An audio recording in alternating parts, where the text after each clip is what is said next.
acara kita pada pagi hari ini. Memasuki acara yang pertama yaitu pembukaan. Mari kita buka acara kita pada pagi hari ini. Bersama-sama.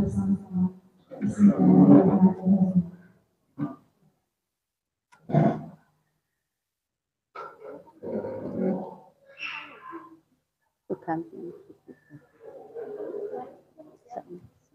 Baiklah, selanjutnya kita memasuki acara inti, yaitu pemaparan sedikit materi yang akan disampaikan oleh Ustazah Dwi Ningsih dengan judul Budaya Positif untuk Anak. Ditepuk tangan yang meriah untuk Ustazah Dwi Ningsih.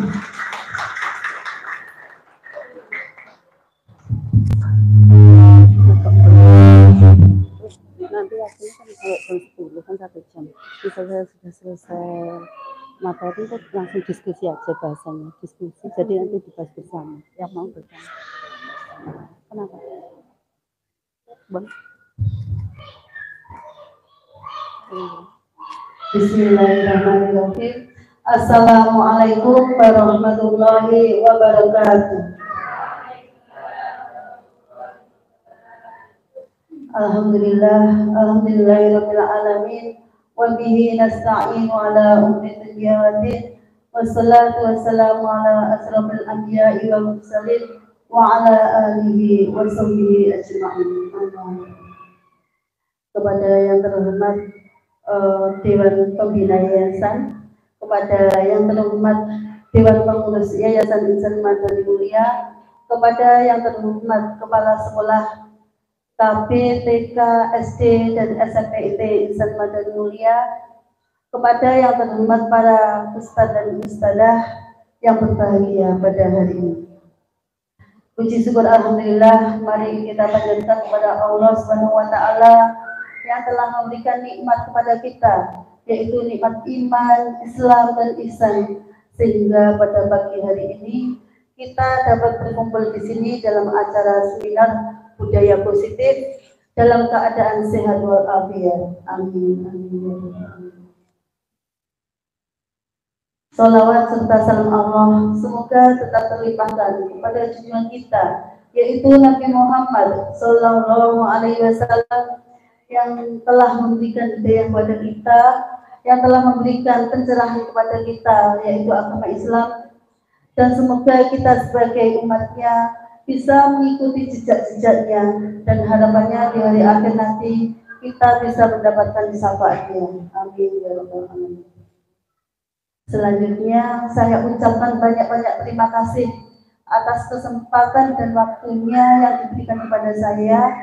Kali ini saya akan menyampaikan seminar tentang budaya positif. Para ustadz dan ustadzah semua, adakah yang sudah tahu apa itu budaya positif?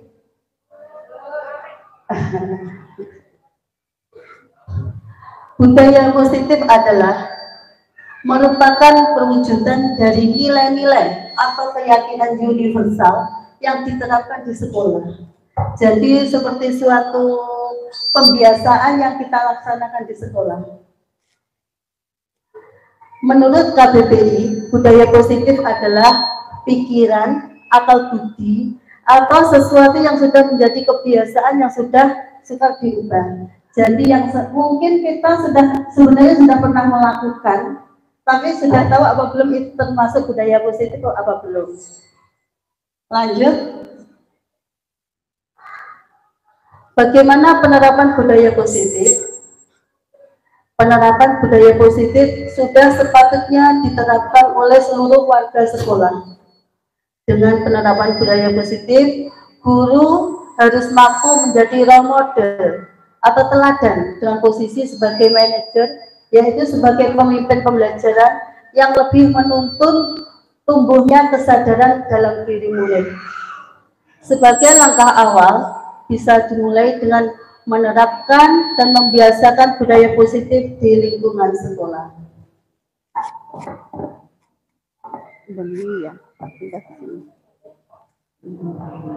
Mengapa perlu ada budaya positif di sekolah?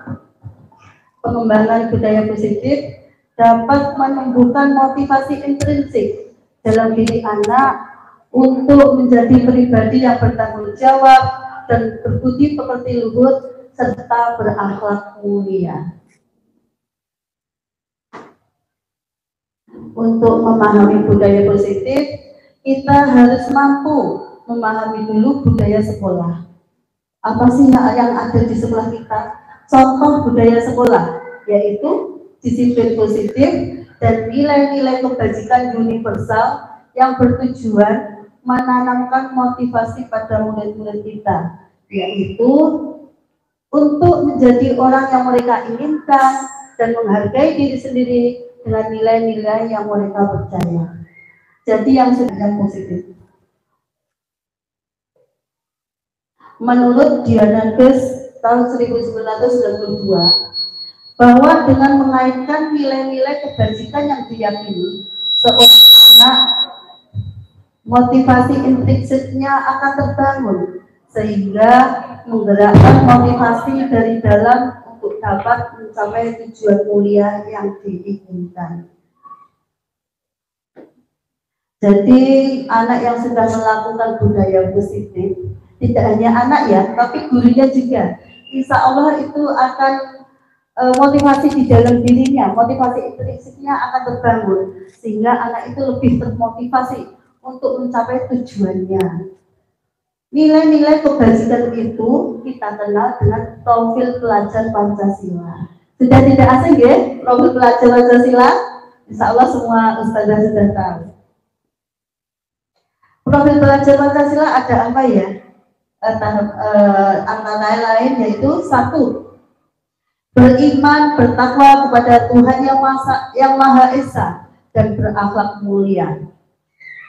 Di sini murid tersebut mengamalkan nilai-nilai agama dan kepercayaannya sebagai bentuk religiusitasnya, percaya dan menghayati keberadaan Tuhan serta memperdalam ajaran agamanya yang tercermin dalam perilakunya sehari-hari sebagai bentuk penerapan pemahaman terhadap ajaran agamanya.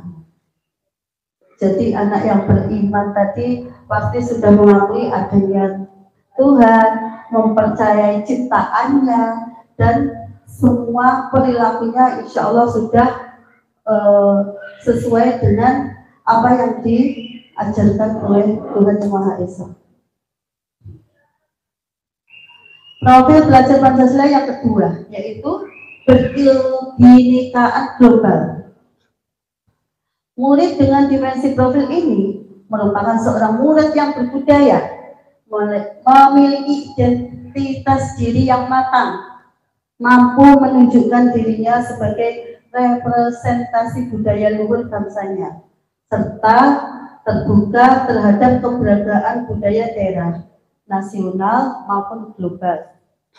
Misalnya, mengenal dan menghargai budaya, komunikasi, dan interaksi antar budaya, refleksi, dan bertanggung jawab terhadap pengalaman kebinekaan, memahami peran individu dalam demokrasi, berpartisipasi dalam proses pengambilan keputusan bersama. Ini mungkin yang kita terapkan di sekolah ketika pemilihan ketua kelas. Kalau SD seperti itu ya, pengurus kelas itu. Kalau TK mungkin sebagai pemimpin pembelajaran, mungkin hari itu siapa yang mau jadi pemimpin berdoa, siapa yang mau jadi pemimpin apa itu, misalnya hafalan. Nah itu sudah termasuk profil belajar Pancasila yang bentuk kebinekaan global.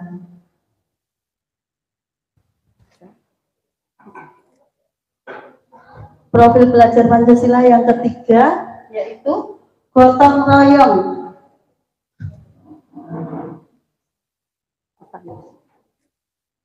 Seorang murid yang memiliki dimensi gotong royong berarti murid tersebut mampu berkolaborasi dengan orang lain dan secara proaktif mengupayakan pencapaian kesejahteraan, kebahagiaan orang-orang yang ada dalam masyarakatnya.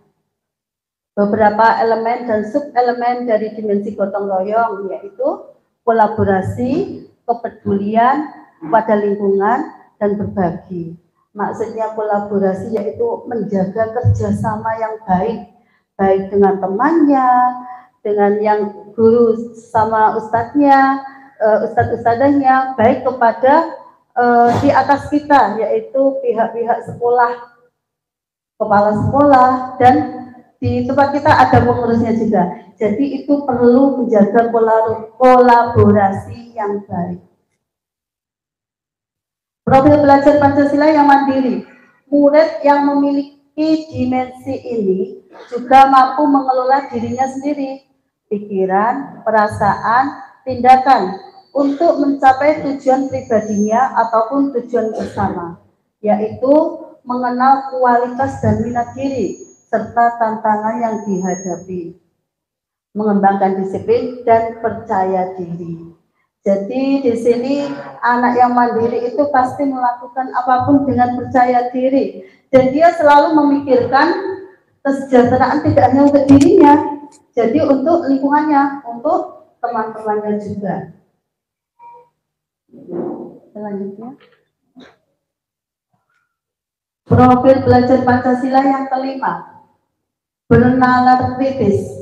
Seorang murid yang memiliki dimensi bernalar kritis, berarti murid tersebut mampu menggunakan kemampuan nalar dirinya untuk memproses informasi, mengevaluasinya, hingga memaksimalkan keputusan yang tepat untuk mengatasi berbagai persoalan yang dihadapinya. Ini mungkin contohnya kalau untuk murid-murid ketika anak yang sepele aja, ketika anak belajar mungkin nggak bisa gitu ya, dia akan mencari solusinya sendiri. Ini baiknya bagaimana ya? Atau bisa anak yang sudah bisa nanti bisa membantu temennya. Nah, seperti itu. Jadi dia bisa mengevaluasi, memproses informasi dan menghasilkan keputusan yang tepat untuk menghadapi persoalan yang dihadapinya. Kalau seorang guru atau ustadzah, mungkin semuanya pernah mengalami masalah ya, pernah berpikir kritis, kita akan bisa mencari solusinya dan akan bisa mengatasi persoalan-persoalan yang kita hadapi.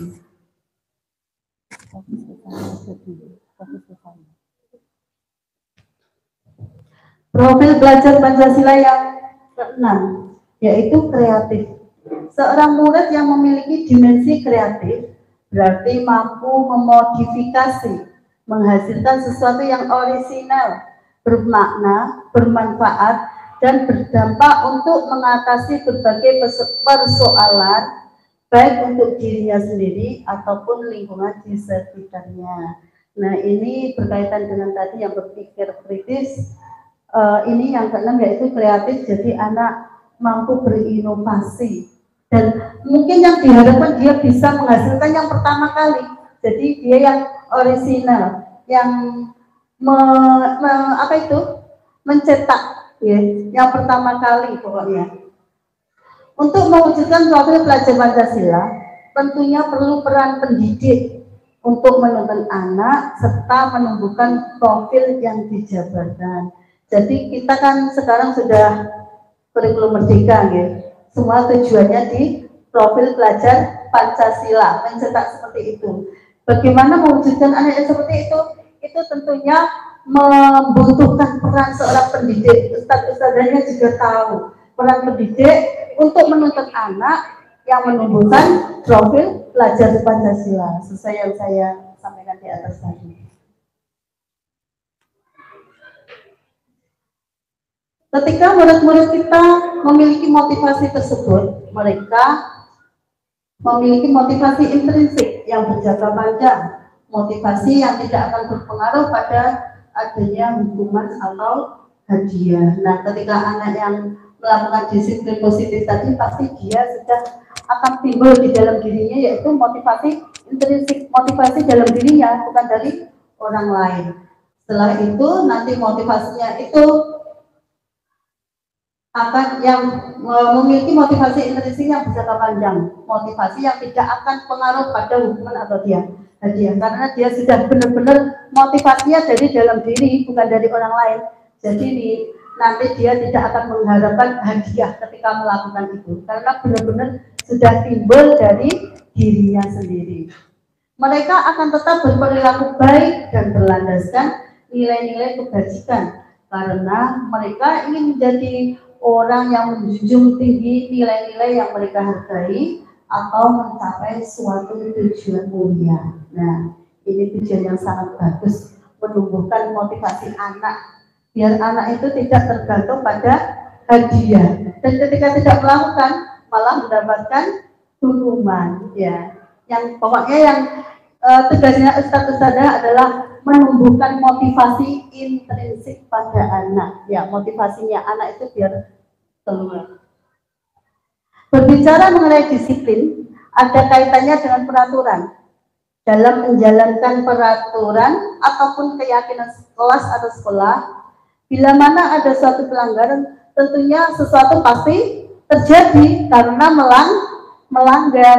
Tindakan terhadap suatu pelanggaran umumnya berbentuk hukuman atau konsekuensi. Kira-kira Ustadz-Ustadzah pernah memberikan hukuman apa tidak ke anak-anak? Oh pernah, jujur ya. Atau konsekuensi. Hukuman sama konsekuensi itu beda. Ada yang tahu? Ya, insya Allah saya sampaikan. Hukuman merupakan identitas gagal. Kenapa kok gagal? Nanti saya sampaikan. Sedangkan disiplin positif bisa berupa konsekuensi ataupun restitusi.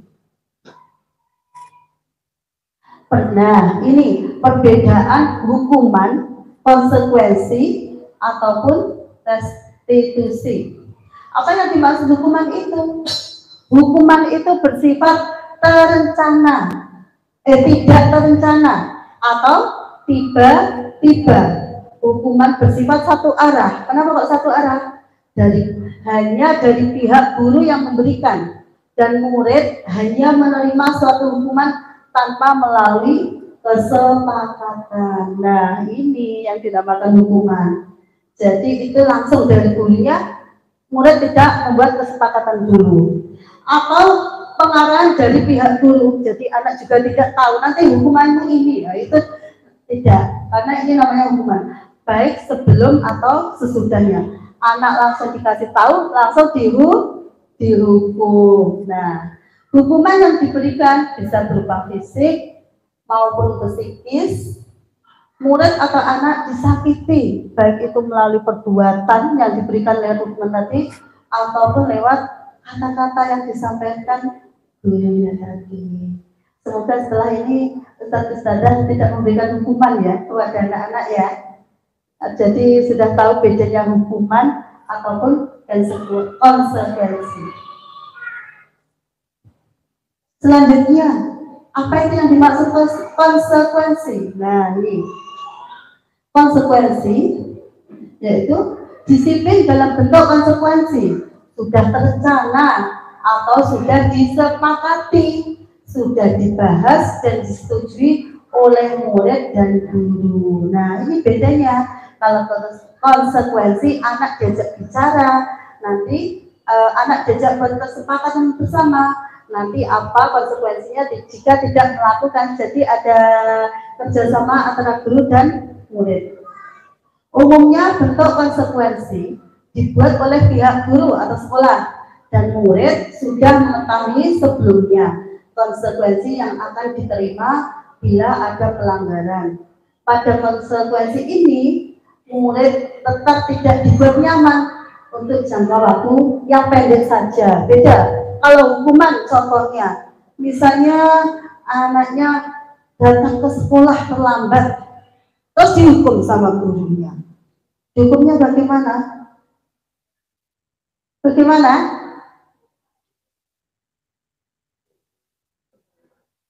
Iya, itu sebaiknya jangan diberi hukuman tapi diberi konsekuensi saja. Contohnya ini yang sudah dijalani di TK. TK itu walaupun anak usia dini tapi insya Allah sudah kita terapkan. Untuk TK itu jam pukul 7.30 gerbang dikunci kalau sudah dijual sana itu. Pintunya yang gerbang yang samping admin itu sudah dikunci. Nah, itu masih ada beberapa anak yang terlambat. Itu sebenarnya masih bisa masuk sekolah, tapi lewat sampingnya Pak Satpam. Tapi apa tahu tidak apa yang terjadi? Anaknya mogok. malu, padahal cuman berputar jalannya. Itu saya melihat sendiri sampai aku nggak mau lihat sana, padahal tinggal berputar aja ya. Itu sedikit ya, kecil, konsekuensi yang kecil. Yang di SD mungkin juga pernah saya melihat, saya pernah mengalami juga. Ini saya melihat siswa yang datang terlambat. Ketika teman-temannya sudah balik di depan kelas berdoa, ya terlambat, disuruh berdoa sendiri. Nah itu tidak apa-apa, konsekuensi yang disepakati antara guru dan murid. Yang penting tidak memberikan hukuman. Kalau hukuman itu nanti efeknya anak tersakiti, entah melalui ucapan atau perbuatan gurunya. Mungkin juga nanti anak aku sama ustazah itu karena pernah dihukum, dan itu akan terekam di anak, di memori anak sampai beberapa tahun. Aku benci sama ustazah ini karena dulu waktu kelas ini aku pernah dihukum. Nah, entah itu melalui ucapan atau perbuatannya. Sebaiknya tidak memberikan hukuman, tapi konsekuensi yang sebelumnya sudah disepakati antara guru dan murid. Selanjutnya yaitu restitusi. Menurut dosen 2004, restitusi yaitu proses menciptakan kondisi bagi murid untuk memperbaiki kesalahan mereka, sehingga mereka bisa kembali kepada kelompok mereka dengan karakter yang lebih kuat. Nah, di sini perannya seorang guru memberi kesempatan kepada murid untuk memperbaiki kesalahannya. Jadi anak tahu, oh salahnya ini, dia akan memperbaiki, dan setelah itu dia akan bergabung bersama teman-temannya, tapi tetap dengan semangat. Nah, seperti itu. Dia lebih dengan karakter yang lebih kuat. Menurut Jalsam Bosen 1996, restitusi juga merupakan proses kolaboratif, yaitu kerjasama yang mengajarkan murid untuk mencari solusi untuk masalah mereka dan membantu murid berpikir tentang orang seperti apa yang mereka inginkan dan bagaimana mereka harus memperlakukan orang lain. Ini contohnya saja, misalnya namanya anak-anak jahil mengganggu temannya kan biasa ya, tapi juga perlu kita ingatkan sebagai pendidik, kita harus menuntut anak, Mbak, tadi ngapain? Aku itu loh, ngelok itu, kan itu sudah mengganggu walaupun lewat ucapan. Nah, ini perannya seorang guru memotivasi anak, mengingatkan anak. Ini tidak baik loh Mbak, kamu juga mau kalau diganggu seperti itu Mbak. Itu perannya di situ ya. Jadi mengingatkan anak, diajak berpikir, dan kamu nanti juga pengen kan menjadi anak yang hebat. Nah, itu seperti itu ya, motivasi yang perlu diberikan. Mungkin banyak cara-cara, setiap guru, ustadz-ustadzah mempunyai trik sendiri untuk memotivasi murid-muridnya. Nah, bolehkah selanjutnya hubungannya dengan hukuman, konsekuensi, dan restitusi? Selanjutnya, bolehkah memberikan penghargaan kepada anak? Kira-kira boleh buatan? Ya, oke, terima kasih jawabannya. Menurut Alfikon, Unisud by Reward 1993, wawancara ASCD Annual Conference Maret 1995, mengemukakan baik penghargaan maupun hukuman adalah cara-cara mengontrol perilaku seseorang yang menghancurkan potensi untuk pembelajaran yang sesungguhnya. Nah, kalau menurut ini tokoh Alfikon, hukuman itu tidak boleh diberi, kan tadi ada efeknya ya.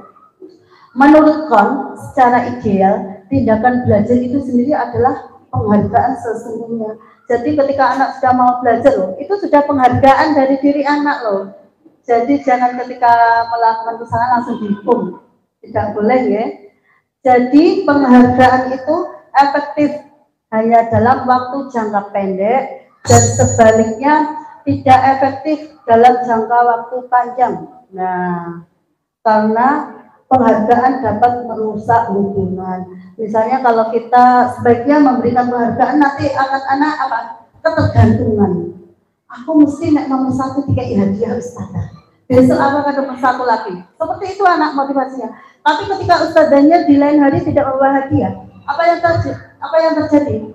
Anak tidak akan mau melakukannya karena dia sudah ketergantungan dengan penghargaan dari gurunya. Jadi kalau kita memberikan penghargaan, menurut saya itu lebih baik dengan hanya motivasi ucapan aja. Wah, alhamdulillah hari ini sudah solid ya, sudah hebat, itu kan sudah bagus insya Allah ya. Itu apa yang kita motivasi yang kata-kata kita ucapkan juga doa ya. Ada bernilai doa untuk anak juga. Kesimpulannya, budaya positif itu sebenarnya dapat dan sudah diterapkan di sekolah melalui kegiatan-kegiatan yang mengandung nilai-nilai kebajikan. Misalnya kegiatan pembiasaan pagi, penerapan 5S, senyum, salam, sopan, sapa, dan santun. Ada pembiasaan antri, ya itu melatih kedisiplinan anak, melatih kesabaran juga, menghormati guru, itu juga masuk nilai-nilai kebajikan loh. Dan juga berbagi, menyayangi teman. Dengan berbagi itu mereka pasti akan menyayangi tidak hanya untuk dirinya tapi untuk lingkungannya juga, berkata jujur dan lain-lainnya. Terima kasih, itu materi dari saya.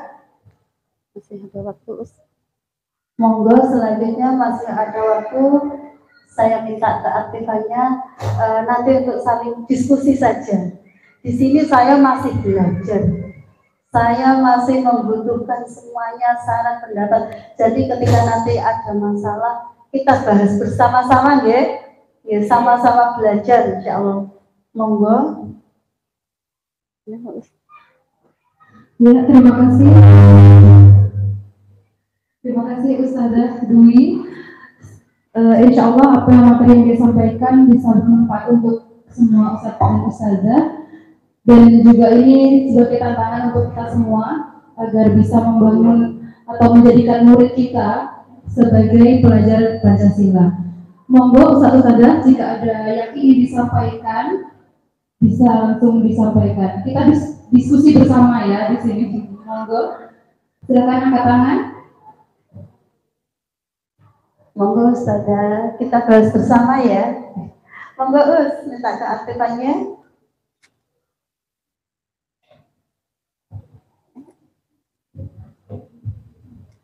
Ustazah Rutin, kok senyum-senyum kayaknya. Ustazah Fitri, monggo.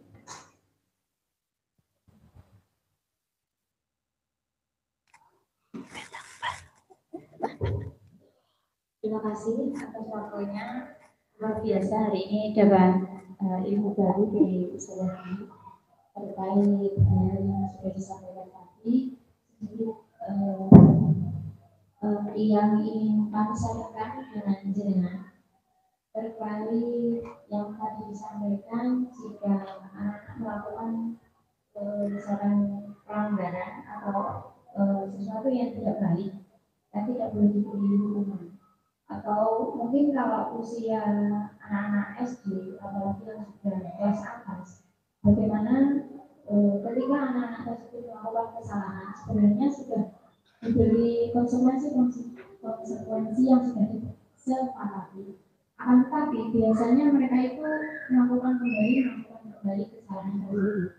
Nah, yang ingin kami tanyakan, bagaimana ketika mereka sudah satu kali atau dua kali melakukan pelanggaran dan sudah melakukan konsekuensinya, bisa menimbulkan efek jera yang kami inginkan, maksudnya yang tidak mereka lakukan kembali. Terima kasih. Terima kasih Ustazah Rutin. Itu tadi yang ditanyakan cara memberikan, bukan hukuman loh ya, untuk mengatasi anak yang sering melakukan sudah bolak-balik padahal sudah dibuat konsekuensi bersama. Ini kalau menurut saya emang jangan memberikan hukuman. Sudah saya sampaikan, hukuman itu akan membekas kepada anak. Bisa jadi nanti anak akan langsung berpikir negatif kepada gurunya. Itu sampai beberapa tahun, ya kan? Nah, itu lebih baik konsekuensi. Sudah diberikan konsekuensi, tapi bolak-balik masih dilanggar. Nah, kalau menurut saya konsekuensinya lebih ditingkatkan lagi. Jadi tetap kita buat kesepakatan bersama anak. Kamu maunya yang bagaimana? Jadi sama-sama disepakati antara guru dan orang tua. Mungkin jadi jika sudah dibuat konsekuensinya yang, karena ini konsekuensi itu insya Allah tidak akan menyakiti anak, karena benar-benar disepakati bersama antara guru dan anak. Misalnya sudah dibuat konsekuensi yang tinggi, anak masih melanggar lagi, insya Allah kita minta bekerjasama dengan orang tua yang di rumah. Kita berkolaborasi di rumah, ustadzahnya tugasnya orang tua untuk memotivasi anak bagaimana agar tidak mengulangi kegiatan seperti itu. Apalagi sudah kelas atas, insya Allah ucapannya itu insya Allah sudah bisa dinilai ya, kejujurannya apa tidak. Dan mungkin di rumah nanti orang kan ketika seperti itu memotivasi, dia juga membuat konsekuensi bersama, anaknya itu membuat kesepakatan bersama. Efeknya yang diharapkan nanti di sekolah tidak akan mengulangi lagi. Misalnya seperti itu, Gus. Ya, pesan saya jangan sampai diberikan hukuman biar anak itu tidak tersakiti baik lewat ucapan atau perbuatan gurunya, tapi konsekuensi yang disepakati bersama. Terima kasih. Sama-sama. Terima kasih Ustazah Udin atas pertanyaan yang telah diberikan. Selanjutnya silakan Ustazah yang lain jika ada yang ingin disampaikan.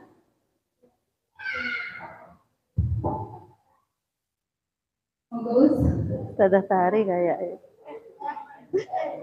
apa yang terjadi di sekolah disampaikan tidak apa-apa.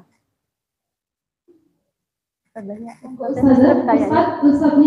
Muslim ya di pondok mungkin ya pernah mengalami apa gitu yang luar biasa, mungkin bisa ditanyakan atau bisa disampaikan. dikasihkan ini loh, Mak.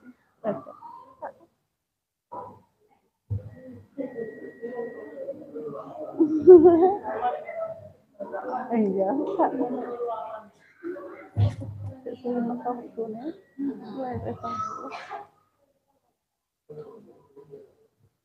Monggo Tas, nanti kita cari solusinya bersama. Saya juga belajar di sini. Insya Allah nanti kita bahas bersama-sama.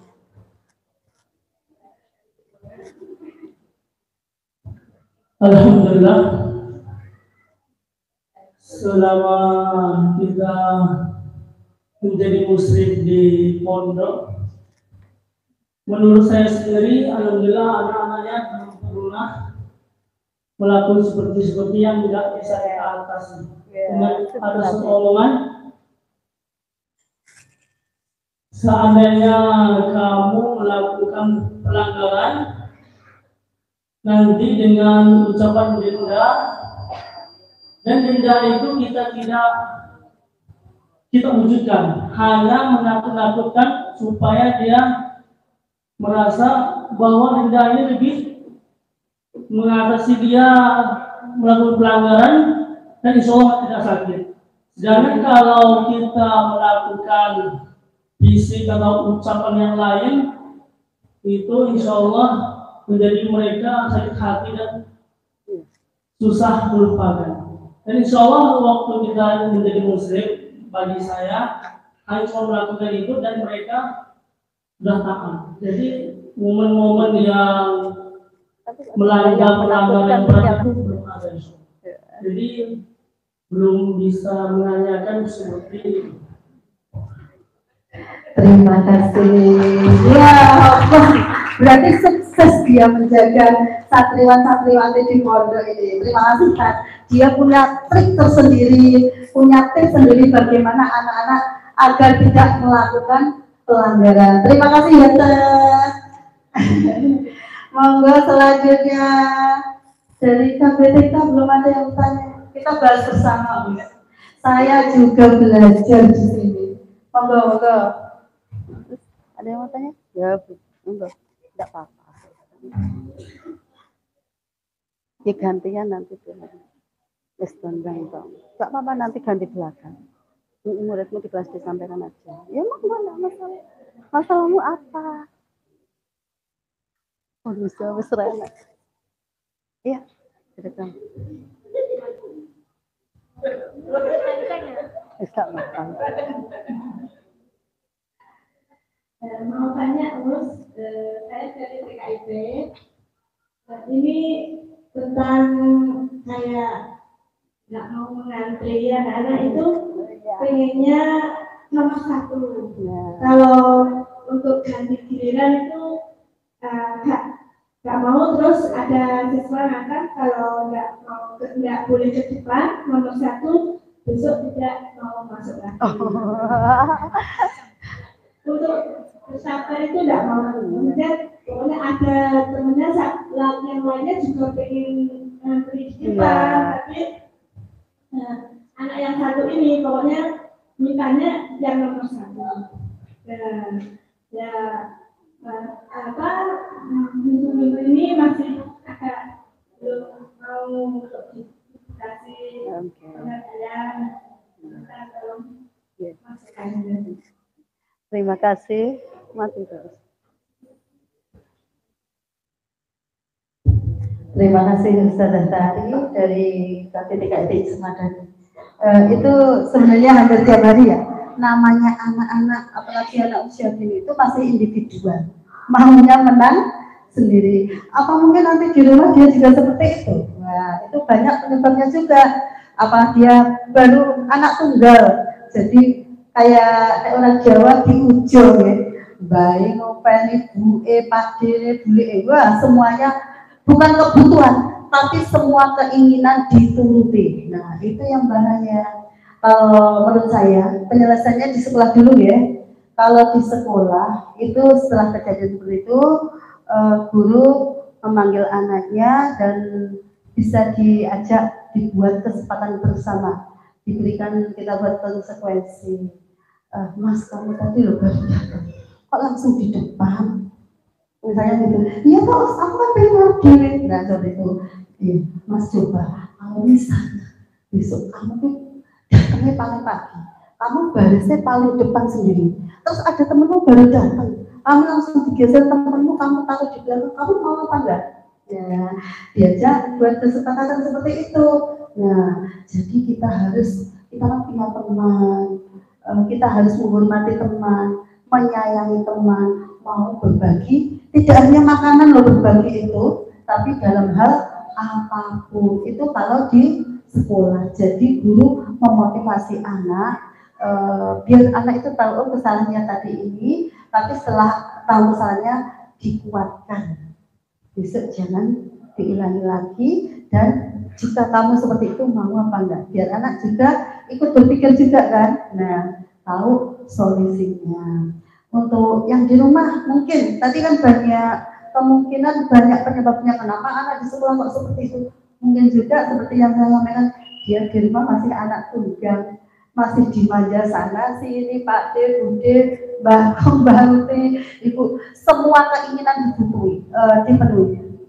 Itu juga tidak baik. Namanya semua yang kita lakukan itu ada aturannya. Kita bisa, kalau belum tahu penyebabnya apa, kita kerjasama dengan orang tua yang di rumah, kolaborasi, kita cari informasi.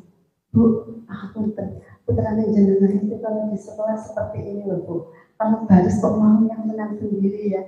Kita cari dari informasi dulu, jangan langsung ngejudge gitu ya. Dari informasi di rumah berikut ya Bu, maksudnya seperti itu, apa yang dia lakukan. Nanti ibunya pasti akan cerita. Nah, kalau sudah tahu solusinya, ya kita kerjasamanya yaitu kita di sekolah melaksanakan budaya positif, contohnya antri, apa itu, menciptakan kedisiplinan, terus dijelaskan kegiatannya, misalnya ketika cuci tangan, anak juga antri harus sesuai dengan urutannya. Minta tolong nanti di rumah juga diberlakukan seperti itu, dalam arti semua kebutuhan, semua keinginan anak jangan dipenuhi dulu, jadi tetap ada aturannya. Itu kalau menurut saya ya. Terima kasih. Monggo satu lagi, masih ada waktu satu lagi untuk penanya. Monggo Ustazah Ustazah kelas 1 mungkin. Ini kan peralihan dari TK ke SD. Mungkin menemukan masalah-masalah apa gitu. Monggo disampaikan. Ustazah Im, Ustazah Yani, Ustazah Sulfa.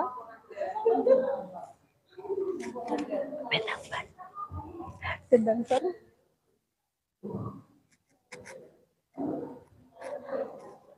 Fokus di sana ada Bapak. Assalamualaikum warahmatullahi wabarakatuh. Waalaikumsalam warahmatullahi wabarakatuh. Ini mau nanya, jadi saya punya satu murid yang apa ya, yang dia anaknya, ya begitulah, ya spesial. Menurut saya nggak spesial, soalnya dia itu tipe anak yang masih belum bisa mengenal waktu. Jadi ada beberapa kasus yang ketika dia belajar, dia nggak mau belajar, dia maunya jajan. Nah terus ketika saya kasih perhatian, dia nangis. Tapi nangisnya itu apa ya?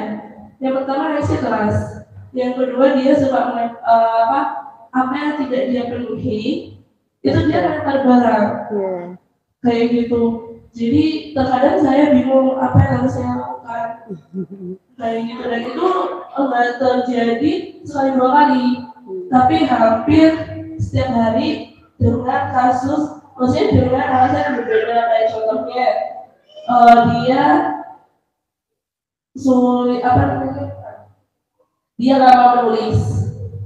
Nah terus dia pengen teman-temannya itu harus mengikuti dia, kayak gitu. Jadi harus dia duluan yang selesai, baru teman-temannya. Nah terus dia nggak terima kalau teman-teman dia selesai, akhirnya dia nangis, terus lempar barang, kayak gitu.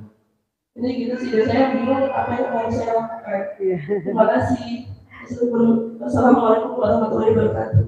Waalaikumsalam warahmatullahi wabarakatuh. Terima kasih Ustazah Sulfa. Ini untuk kelas 1 SD. Mungkin dari Ustazah Ana yang pengalamannya sudah banyak bisa memberikan masukan. Ya, monggo Us, nanti saya lanjutkan. Anaknya tidak mau menang sendiri juga sih. Terima kasih. Ini saya ditodong. Pengalamannya sudah banyak.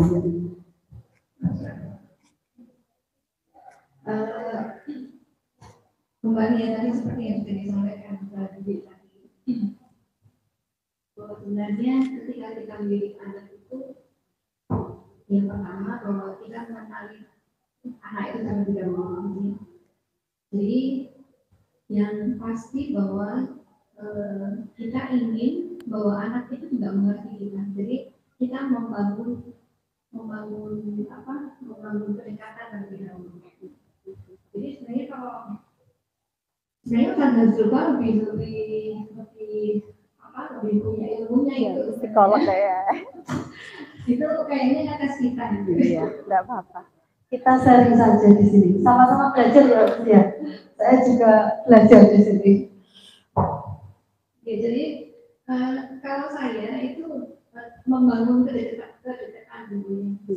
Jadi seperti anak-anak saya yang ada di kelas 6 itu kemarin sempat mereka itu cerita, misalnya kelasku ini dari dulu itu heboh, misalnya kalau nanti ada ustazah yang masuk kemudian angkat-angkat, kita semua dipanggil ustazah RD. Nah terus sekarang gimana? Yang paling ini ustazah anak sih yang bertahan di sini. Tapi saya juga nggak ngerti ya, tidak begitu tahu bagaimana dulunya ini. Tapi yang pasti bahwa kita membangun, memang apalagi di sini anak kelas 1 memang transisinya dari TK ke yang sudah mulai harus tahu ini peraturannya begini. Jadi ya berusaha membangun kedekatan itu yang penting. Mungkin awalnya juga akan mengalami hal seperti itu. Mungkin sampai tantrum gitu, sampai pukul dan sebagainya.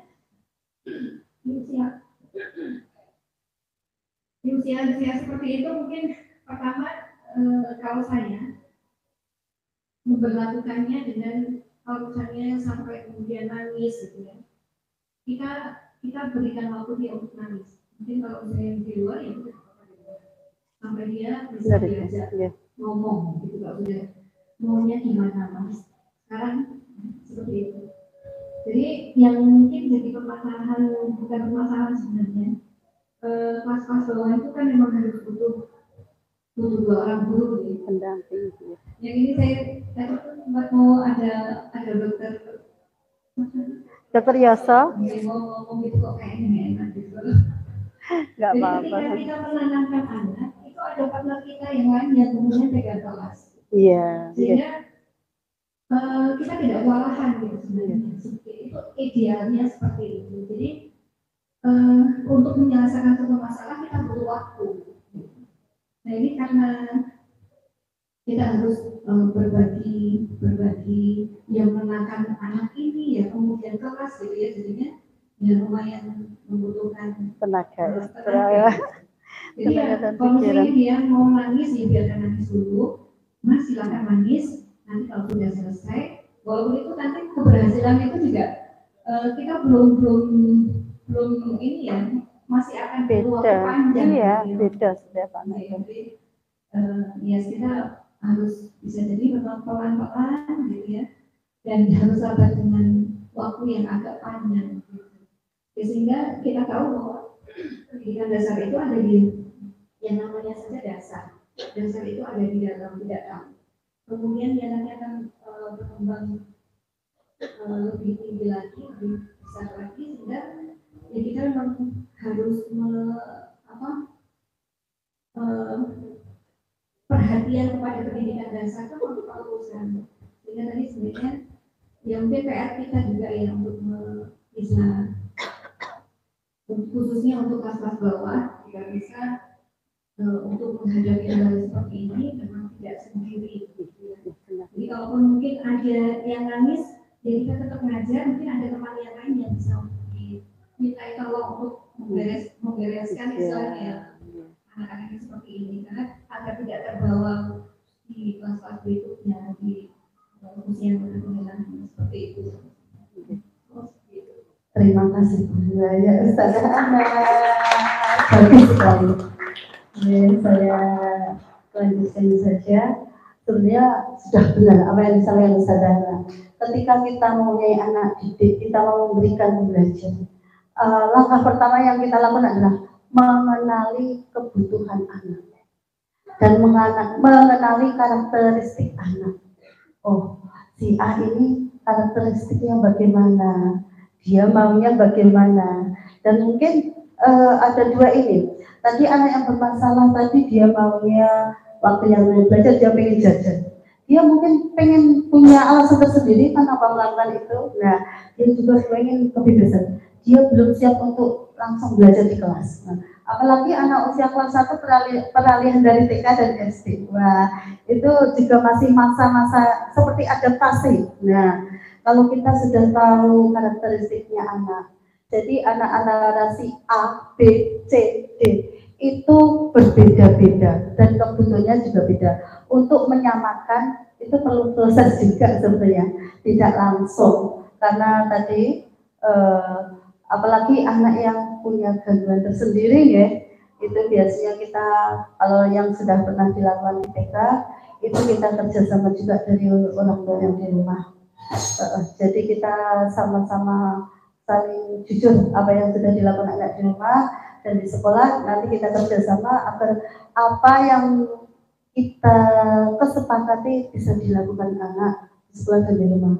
Terus untuk yang selanjutnya tadi mungkin permasalahannya ustadzanya bingung, anak si ini lagi galau, yang lain bagaimana, pembelajarannya belum selesai. Mungkin ketika mau merapikan, mungkin di satu kelas anak itu tidak semuanya bermasalah kan, ada anak yang mandiri, ada anak yang rajin, mungkin anak-anak yang seperti itu teman-temannya dilibatkan saja.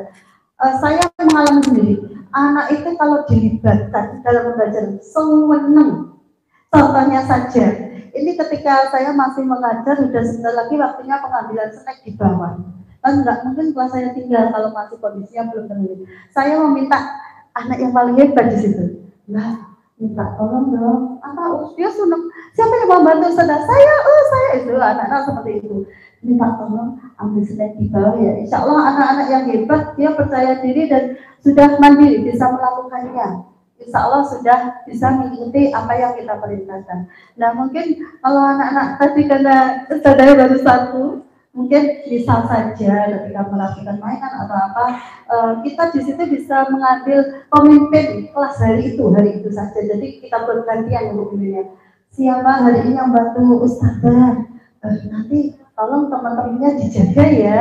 Jangan berisik dulu, Ustazah mau keluar atau bagaimana gitu. Jadi saya sering seperti itu, saya sering melakukan ini. Ketika saya masih ada urusan di bawah, kebetulan kelas saya di atas, saya selalu pesan kepada Alhamdulillah sekali benar-benar terjalan, anak-anak terkondisi. Saya ngajar di TKB sampai gini, Ustazah mau turun sebentar, Pak Asy ada keperluan, kelasnya dikunci ya. Nanti jangan ada yang keluar. Kalau ada yang mau pipis ini bilang ke Mbak ini yang saya jadikan pemimpin hari itu. Iya Mas, alhamdulillah saya balik anak-anak tidak ada masalah apa-apa. Jadi anak selalu dilibatkan. Terus untuk solusi yang kedua, karena muridnya banyak, ya, bisa juga jumlah pendidiknya disesuaikan dengan jumlah siswanya, distandarkan. Mungkin nanti monggo memberi unek-uneknya disampaikan ke kepala sekolah atau yayasan biar semoga masalahnya bisa teratasi ya. Saya juga mendoakan insya Allah anak-anak yang seperti itu, anak yang punya gangguan seberat apapun, kalau kita melakukan pembiasaan yang baik setiap hari, insya Allah juga akan menjadi lebih baik. Nggak mungkin lah anak setiap hari dikasih motivasi yang baik, pembiasaan yang baik, anak akan tetap di situ berjalan di tempat, tidak mungkin, iya kan? Insya Allah dengan kita, apalagi kita sebagai ustaz-ustazah, kita selipkan doa-doa, apalagi punya anak didik yang spesial seperti itu, kita selipkan doa-doa di waktu ketika di antara sholat, sesudah sholat itu kita, ya Allah semoga anak ini apa yang jenengan minta disampaikan. Allah tidak diam, insya Allah akan mendengarkan doa kita. Dan apa yang kita lakukan pasti kita akan memanennya. Kita melakukan baik, insya Allah hasilnya juga baik. Insya Allah Geus, itu dari saya. Semoga bisa teratasi. Ya, amin ya. Saya doakan. Ya, terima kasih atas semuanya. Evaluasi aja nanti kita tutup. Apa saya tutup dulu? Ya, terima kasih atas semua kehadirannya Ustaz-Ustazah semua, atas waktunya. Saya hari ini diberikan kesempatan untuk memberikan materi. Saya ulangi lagi, saya di sini masih belajar. Saya merasa belum bisa, saya perlu masukkan motivasi dari semuanya. Semoga apa yang saya sampaikan tadi bisa bermanfaat untuk semuanya. Mari kita semangat menerapkan budaya positif yang ada di sekolah kita. Mungkin yang belum tetap semangat mengatasi, apalagi ada beberapa murid yang belum bisa menjalankan budaya positif. Marilah kita semangat sebagai guru untuk mencetak generasi yang solih-solihah, anak yang hebat, insya Allah. Ya, semangat ya Gus. Semangat, semuanya semangat untuk belajar, sama-sama semangat ya. Terima kasih, saya pribadi saya mohon maaf atas kesalahan dan kekurangan baik ucapan maupun perbuatan atau tingkah laku saya, dan jika ada benarnya semuanya hanyalah milik Allah. Akhirul qouli, wassalamualaikum warahmatullahi wabarakatuh. Waalaikumsalam warahmatullahi wabarakatuh. Alhamdulillahirrahmanirrahim. Terima kasih Ustazah Dwi atas materi yang telah disampaikan.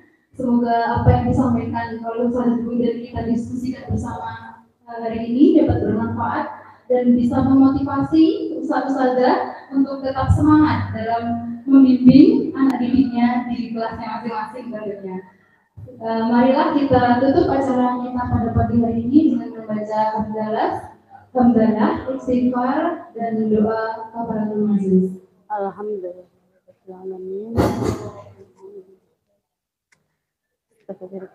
Saya selaku pembawa acara mohon maaf jika ada kekurangan. Wabillahi taufiq wal hidayah. Wassalamualaikum warahmatullahi wabarakatuh. Waalaikumsalam warahmatullahi wabarakatuh. Terima kasih Ustazah atas semua waktunya, Ge. Monggo.